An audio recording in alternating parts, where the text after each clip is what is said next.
أعوذ بالله من الشيطان الرجيم. بسم الله الرحمن الرحيم. تلك الرسل فضلنا بعضهم على بعض، منهم من كلم الله ورفع بعضهم درجات، وآتينا عيسى ابن مريم البينات وأيدناه بروح القدس، ولو شاء الله ما اقتتل الذين من بعدهم من بعد ما جاءتهم البينات ولكن اختلفوا، فمنهم من آمن ومنهم من كفر، ولو شاء الله ما اقتتلوا ولكن الله يفعل ما يريد. يا أيها الذين آمنوا أنفقوا مما رزقناكم من قبل أن يأتي يوم لا بيع فيه ولا خلة ولا شفاعة، والكافرون هم الظالمون. الله لا إله إلا هو الحي القيوم، لا تأخذه سنة ولا نوم، له ما في السماوات وما في الأرض. من ذا الذي يشفع عنده إلا بإذنه، يعلم ما بين أيديهم وما خلفهم، ولا يحيطون بشيء من علمه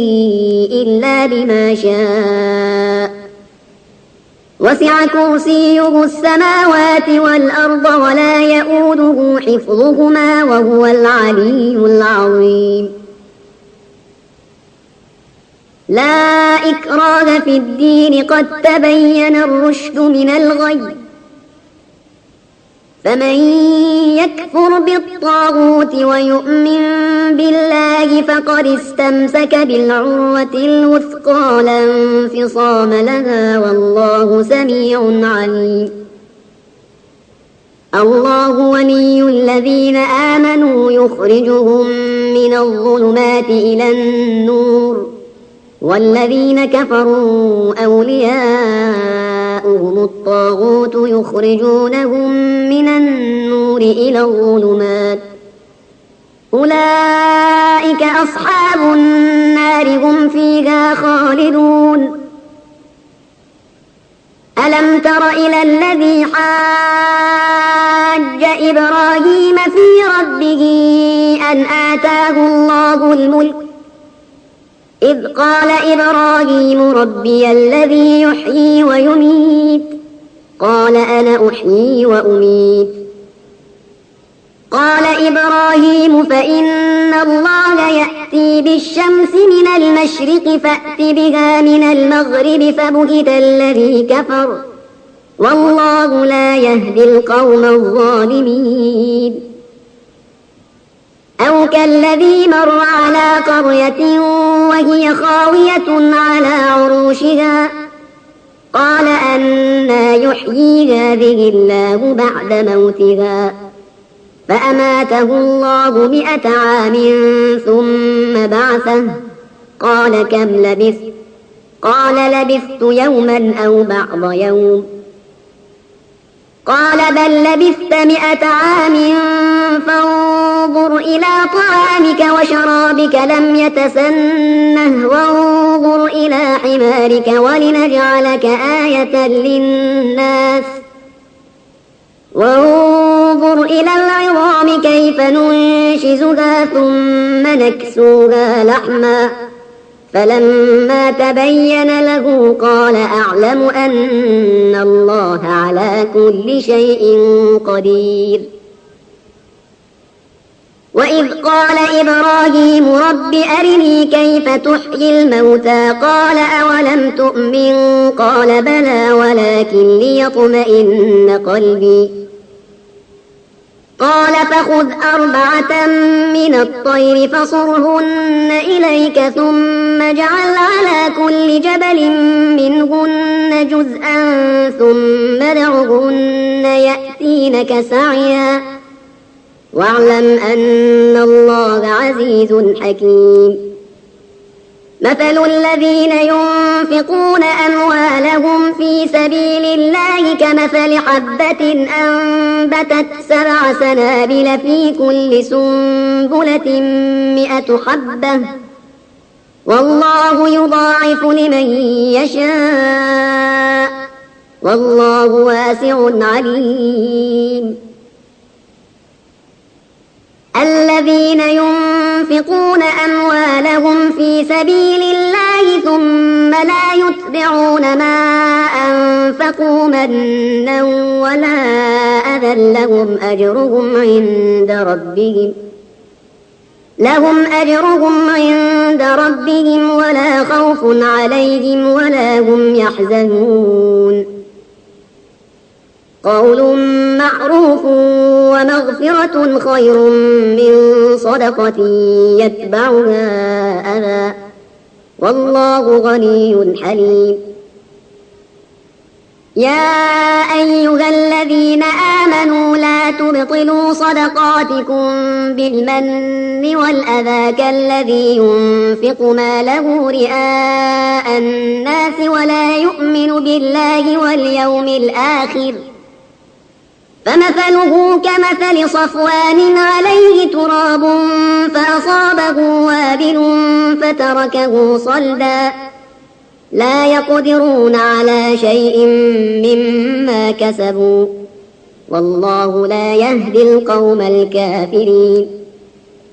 ومثل الذين ينفقون أموالهم ابتغاء مرضات الله وتثبيتا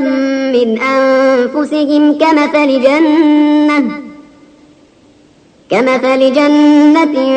بربوة أصابها وابل فآتت أكلها ضعفين فإن لم يصبها وابل فطل والله بما تعملون بصير. أيود أحدكم أن تكون له جنة من نخيل وأعناب تجري من تحتها الأنهار له فيها من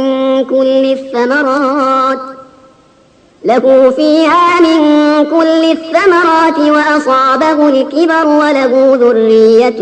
ضعفاء فأصابها إعصار فيه نار فاحترقت كذلك يبين الله لكم الآيات لعلكم تتفكرون. يا أيها الذين آمنوا أنفقوا من طيبات ما كسبتم ومما أخرجنا لكم من الأرض ولا تيمموا الخبيث منه تنفقون ولستم بآخذيه إلا أن تغمضوا فيه واعلموا أن الله غني حميد. الشيطان يعدكم الفقر ويأمركم بالفحشاء والله يعدكم مغفرة منه وفضلا والله واسع عليم. يؤتي الحكمة من يشاء ومن يؤت الحكمة فقد أوتي خيرا كثيرا وما يذكر إلا أولو الألباب.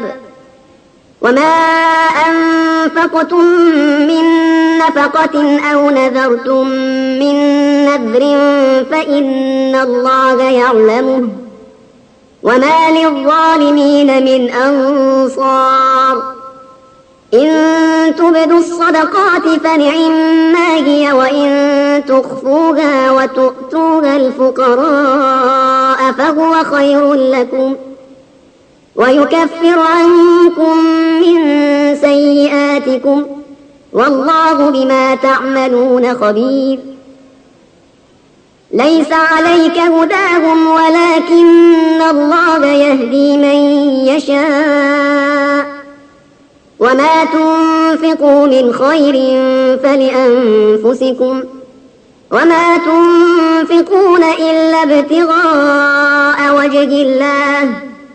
وما تنفقوا من خير يوفى إليكم وأنتم لا تظلمون للفقراء الذين أحصروا في سبيل الله لا يستطيعون ضربا في الأرض يحسبهم الجاهل أغنياء من التعفف تعرفهم بسيماهم لا يسألون الناس إلحافا وما تنفقوا من خير فإن الله به عليم الذين ينفقون أموالهم بالليل والنهار سرا وعلانية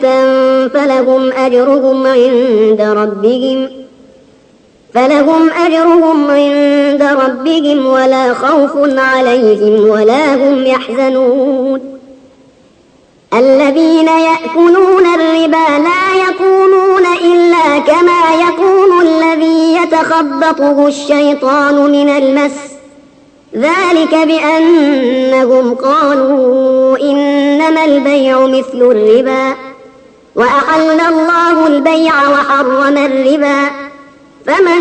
جاءه موعظة من ربه فانتهى فله ما سلف وأمره إلى الله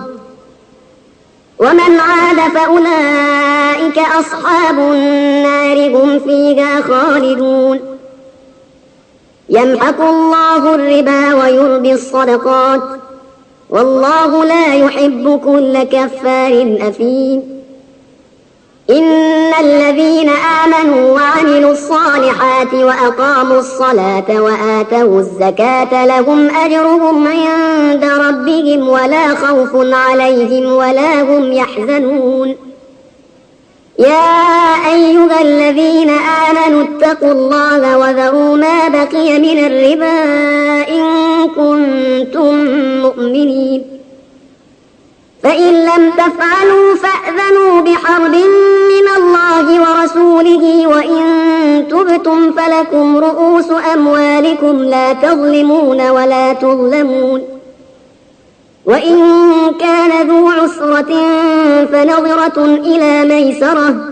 وأن تصدقوا خير لكم إن كنتم تعلمون واتقوا يوما ترجعون فيه إلى الله ثم توفى كل نفس ما كسبت وهم لا يظلمون يا أيها الذين آمنوا إذا تداينتم بدين إلى أجل مسمى فاكتبوه وليكتب بينكم كاتب بالعدل ولا يأب كاتب أن يكتب كما علمه الله فليكتب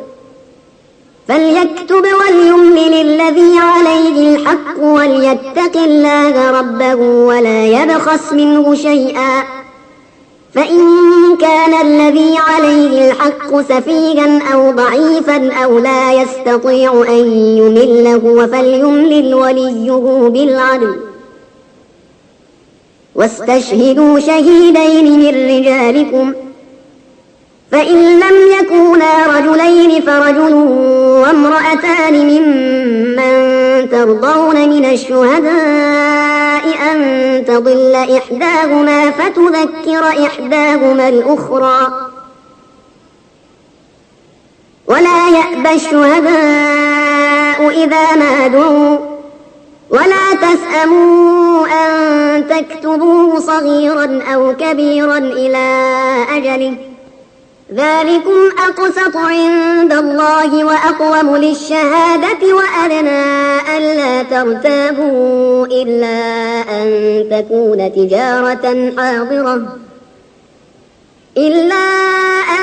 تكون تجارة حاضرة تديرونها بينكم فليس عليكم جناح ألا تكتبوها وأشهدوا إذا تبايعتم ولا يضار كاتب ولا شهيد وإن تفعلوا فإنه فسوق بكم واتقوا الله ويعلمكم الله والله بكل شيء عليم. وإن كنتم على سفر ولم تجدوا كاتبا فرهان مقبوضة، فإن أمن بعضكم بعضا فليؤد الذي اؤتمن أمانته وليتق الله ربه ولا تكتموا الشهادة ومن يكتمها فإنه آثم قلبه والله بما تعملون عليم. لله ما في السماوات وما في الأرض، وإن تبدوا ما في أنفسكم أو تخفوه يحاسبكم به الله فيغفر لمن يشاء ويعذب من يشاء والله على كل شيء قدير. آمن الرسول بما أنزل إليه من ربه والمؤمنون كل آمن بالله وملائكته وكتبه ورسله لا نفرق بين أحد من رسله وقالوا سمعنا وأطعنا غفرانك ربنا وإليك المصير. لا يكلف الله نفسا إلا وسعها لها ما كسبت وعليها ما اكتسبت ربنا لا تؤاخذنا إن نسينا أو أخطأنا ربنا ولا تحمل علينا إصرا كما حملته على الذين من قبلنا ربنا ولا تحملنا ما لا طاقة لنا به واعف عنا واغفر لنا وارحمنا أنت مولانا فانصرنا على القوم الكافرين. بسم الله الرحمن الرحيم. ألف لام ميم. الله لا إله إلا هو الحي القيوم نزل عليك الكتاب بالحق مصدقا لما بين يديه وأنزل التوراة والإنجيل من قبل هدى للناس وأنزل الفرقان إن الذين كفروا بآيات الله لهم عذاب شديد والله عزيز ذو انتقام. إن الله لا يخفى عليه شيء في الأرض ولا في السماء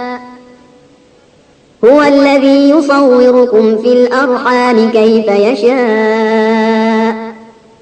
لا إله إلا هو العزيز الحكيم. هو الذي أنزل عليك الكتاب منه آيات محكمات هن أم الكتاب وأخر متشابهات فأما الذين في قلوبهم زيغ فيتبعون ما تشابه منه ابتغاء الفتنة وابتغاء تأويله وما يعلم تأويله إلا الله والراسخون في العلم يقولون آمنا به كل من عند ربنا وما يذكر إلا أولو الألباب. ربنا لا تزغ قلوبنا بعد إذ هديتنا وهب لنا من لدنك رحمة إنك أنت الوهاب. ربنا إنك جامع الناس ليوم لا ريب فيه إن الله لا يخلف الميعاد. إن الذين كفروا لن تغني عنهم أموالهم ولا أولادهم من الله شيئا وأولئك هم وقود النار. كدأب آل فرعون والذين من قبلهم كذبوا بآياتنا فأخذهم الله بذنوبهم والله شديد العقاب. قل للذين كفروا ستغلبون وتحشرون إلى جهنم وبئس المهاد. قد كان لكم آية في فئتين التقتا فئة تقاتل في سبيل الله وأخرى كافرة يرونهم مثليهم رأي العين والله يؤيد بنصره من يشاء إن في ذلك لعبرة لأولي الأبصار. زين للناس حب الشهوات من النساء والبنين والقناطير المقنطرة من الذهب والفضة والخيل المسومة والأنعام والحرث ذلك متاع الحياة الدنيا والله عنده حسن المآب. قل أنبئكم بخير من ذلكم للذين اتقوا عند ربهم جنات تجري من تحتها الأنهار خالدين فيها وأزواج مطهرة ورضوان من الله والله بصير بالعباد. الذين يقولون ربنا إننا آمنا فاغفر لنا ذنوبنا وقنا عذاب النار. الصابرين والصادقين والقانتين والمنفقين والمستغفرين بالأسحار. شهد الله أنه لا إله إلا هو والملائكة وأولو العلم قائما بالقسط. لا إله إلا هو العزيز الحكيم. إن الدين عند الله الإسلام وما اختلف الذين أوتوا الكتاب إلا من بعد ما جاءهم العلم بغيا بينهم ومن يكفر بآيات الله فإن الله سريع الحساب. فإن حاجوك فقل أسلمت وجهي لله ومن اتبعني وقل للذين أوتوا الكتاب والأميين أأسلمتم فإن أسلموا فقد اهتدوا وإن تولوا فإنما عليك البلاغ والله بصير بالعباد. إن الذين يكفرون بآيات الله ويقتلون النبيين بغير حق ويقتلون الذين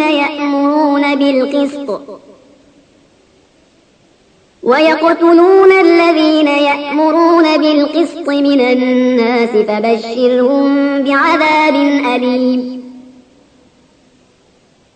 أولئك الذين حبطت أعمالهم في الدنيا والآخرة وما لهم من ناصرين.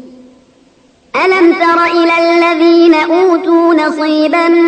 من الكتاب يدعون إلى كتاب الله ليحكم بينهم ثم يتولى فريق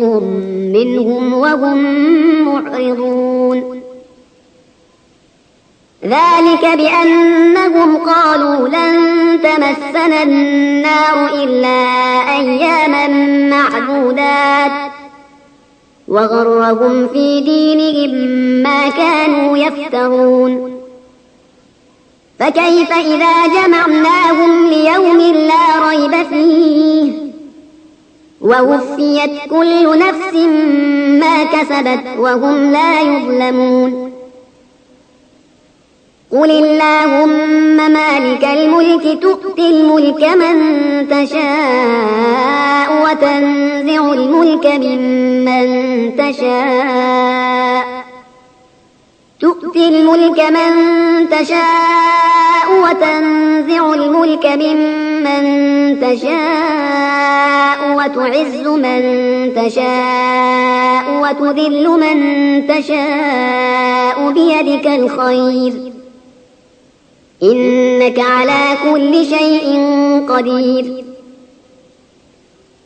تولج الليل في النهار وتولج النهار في الليل وتخرج الحي من الميت وتخرج الميت من الحي وترزق من تشاء بغير حساب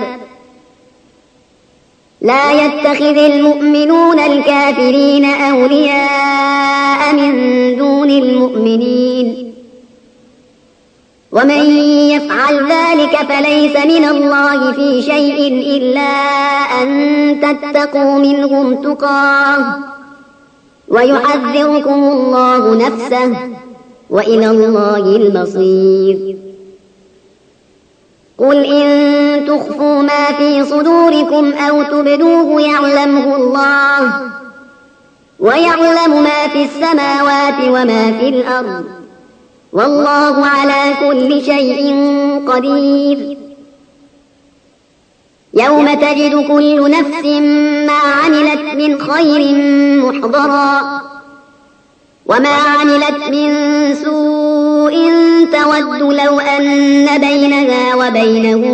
أمدا بعيدا ويحذركم الله نفسه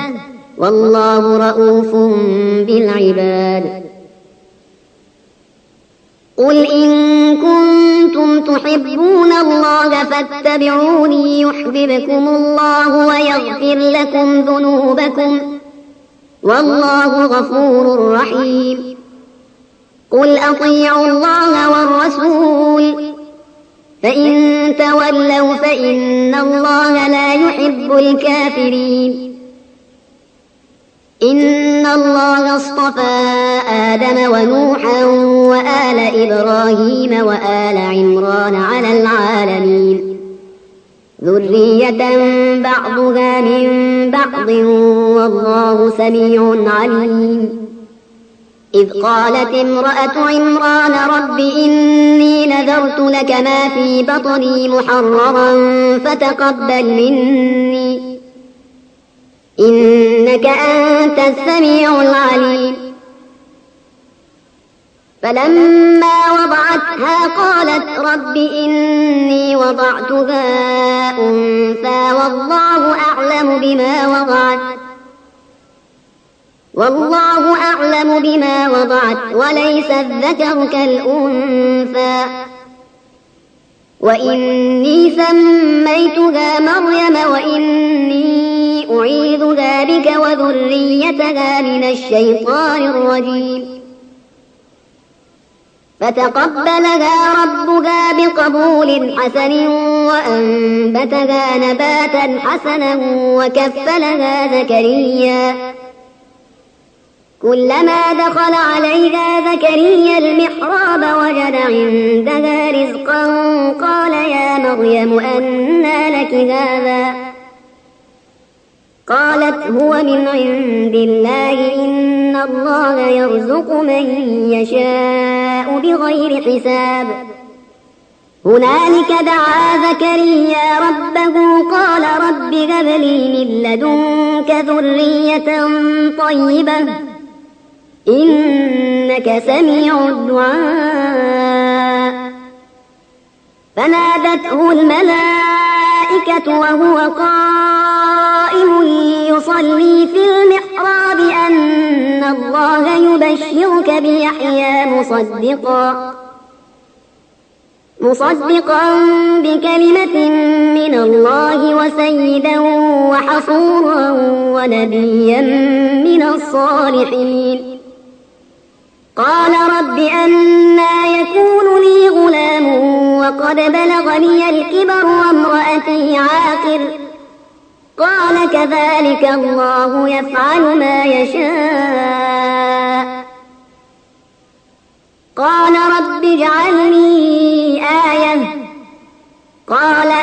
آيتك ألا تكلم الناس 3 أيام إلا رمزا واذكر ربك كثيرا وسبح بالعشي والإبكار وإذ قالت الملائكة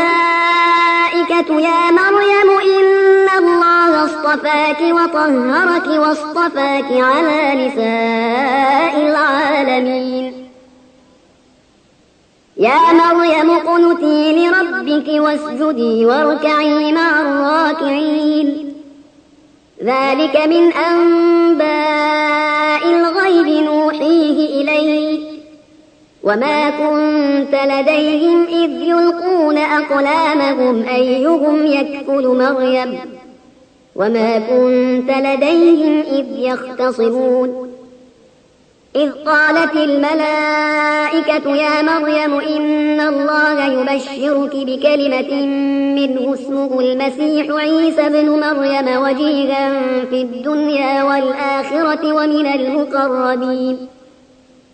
ويكلم الناس في المهد وكهلا ومن الصالحين قالت رب أنى يكون لي ولد ولم يمسسني بشر قال كذلك الله يخلق ما يشاء إذا قضى أمرا فإنما يقول له كن فيكون ويعلمه الكتاب والحكمة والتوراة والإنجيل ورسولا إلى بني إسرائيل أني قد جئتكم بآية من ربكم أني أخلق لكم من الطين كهيئة الطير فأنفخ فيه فيكون طيرا بإذن الله وأبرئ الأكمه والأبرص وأحيي الموتى بإذن الله وأنبئكم بما تأكلون وما تدخرون في بيوتكم إن في ذلك لآية لكم إن كنتم مؤمنين ومصدقا لما بين يدي من التوراة ولأحل لكم بعض الذي حرم عليكم وجئتكم بآية من ربكم فاتقوا الله وأطيعون إن الله ربي وربكم فاعبدوه هذا صراط مستقيم فلما أحس عيسى منهم الكفر قال من أنصاري إلى الله قال الحواريون نحن أنصار الله آمنا بالله واشهد بأننا مسلمون ربنا آمنا بما أنزلت واتبعنا الرسول فاكتبنا مع الشاهدين ومكروا ومكر الله والله خير الماكرين إذ قال الله يا عيسى إني متوفيك ورافعك إلي ومطهرك من الذين كفروا وجاعل الذين اتبعوك فوق الذين كفروا إلى يوم القيامة ثم إلي مرجعكم فأحكم بينكم فيما كنتم فيه تختلفون فأما الذين كفروا فأعذبهم عذابا شديدا في الدنيا والآخرة وما لهم من ناصرين وأما الذين آمنوا وعملوا الصالحات فيوفيهم أجورهم والله لا يحب الظالمين ذلك نتلوه عليك من الآيات والذكر الحكيم إن مثل عيسى عند الله كمثل آدم خلقه من تراب ثم قال له كن فيكون الحق من ربك فلا تكن من الممترين فمن حاجك فيه من بعد ما جاءك من العلم فقل تعالوا ندع أبناءنا وأبناءكم ونساءنا ونساءكم وأنفسنا وأنفسكم ثم نبتهل فنجعل لعنة الله على الكاذبين. إن هذا لهو القصص الحق وما من إله إلا الله وإن الله لهو العزيز الحكيم. فإن تولوا فإن الله عليم بالمفسدين. قل يا أهل الكتاب تعالوا إلى كلمة سواء بيننا وبينكم ألا نعبد إلا الله ولا نشرك به شيئا ولا يتخذ بعضنا بعضا أربابا من دون الله. فإن تولوا فقولوا اشهدوا بأننا مسلمون. يا أهل الكتاب لم تحاجون في إبراهيم وما أنزلت التوراة والإنجيل إلا من بعده أفلا تعقلون. ها أنتم هؤلاء حاججتم فيما لكم به علم فلم تحاجون فيما ليس لكم به علم والله يعلم وأنتم لا تعلمون. ما كان إبراهيم يهوديا ولا نصرانيا ولكن كان حنيفا مسلما وما كان من المشركين. إن أولى الناس بإبراهيم للذين اتبعوه وهذا النبي والذين آمنوا والله ولي المؤمنين. ودت طائفة من أهل الكتاب لو يضلونكم وما يضلون إلا أنفسهم وما يشعرون. يا أهل الكتاب لم تكفرون بآيات الله وأنتم تشهدون. يا أهل الكتاب لم تلبسون الحق بالباطل وتكتمون الحق وأنتم تعلمون. وقالت طائفة من أهل الكتاب آمنوا بالذي أنزل على الذين آمنوا وجه النهار واكفروا آخره لعلهم يرجعون. ولا تؤمنوا إلا لمن تبع دينكم قل إن الهدى هدى الله أن يؤتى أحد مثل ما أوتيتم أو يحاجوكم عند ربكم قل إن الفضل بيد الله يؤتيه من يشاء والله واسع عليم. يختص برحمته من يشاء والله ذو الفضل العظيم. ومن أهل الكتاب من إن تأمنه بقنطار يؤده إليك ومنهم من إن تأمنه بدينار لا يؤده إليك إلا ما دمت عليه قائما ذلك بأنهم قالوا ليس علينا في الأميين سبيل ويقولون على الله الكذب وهم يعلمون. فلا من أوفى بعهده واتقى فإن الله يحب المتقين. إن الذين يشترون بعهد الله وأيمانهم ثمنا قليلا أولئك لا خلاق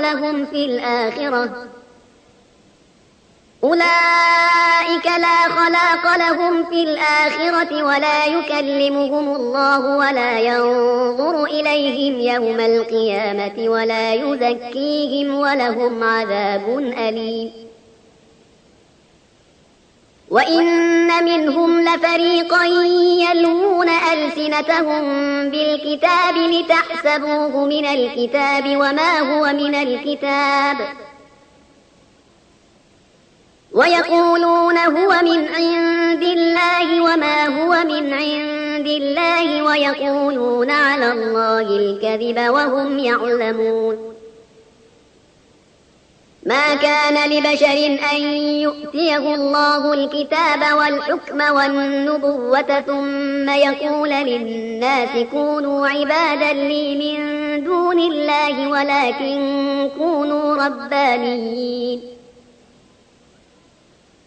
ولكن كونوا ربانيين بما كنتم تعلمون الكتاب وبما كنتم تدرسون ولا يأمركم أن تتخذوا الملائكة والنبيين أربابا أيأمركم بالكفر بعد إذ أنتم مسلمون وإذ أخذ الله ميثاق النبيين لما آتيتكم من كتاب وحكمة ثم جاءكم رسول مصدق لما معكم لتؤمنن به ولتنصرنه قال أأقررتم وأخذتم على ذلكم إصري قالوا أقررنا قال فاشهدوا وأنا معكم من الشاهدين فمن تولى بعد ذلك فأولئك هم الفاسقون أفغير دين الله يبغون وله أسلم من في السماوات والأرض طوعا وكرها وإليه يرجعون قل آمنا بالله وما أنزل علينا وما أنزل على إبراهيم وإسماعيل وإسحاق ويعقوب والأسباط وما أوتي موسى وعيسى والنبيون من ربهم لا نفرق بين أحد منهم ونحن له مسلمون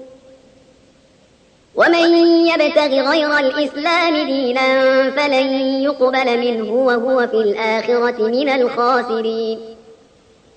كيف يهدي الله قوما كفروا بعد إيمانهم وشهدوا أن الرسول حق وجاءهم البينات والله لا يهدي القوم الظالمين أولئك جزاؤهم أن عليهم لعنة الله والملائكة والناس أجمعين خالدين فيها لا يخفف عنهم العذاب ولا هم ينظرون إلا الذين تابوا من بعد ذلك وأصلحوا فإن الله غفور رحيم إن الذين كفروا بعد إيمانهم ثم ازدادوا كفرا لن تقبل توبتهم وأولئك هم الضالون إن الذين كفروا وماتوا وهم كفار فلن يقبل من أحدهم ملء الأرض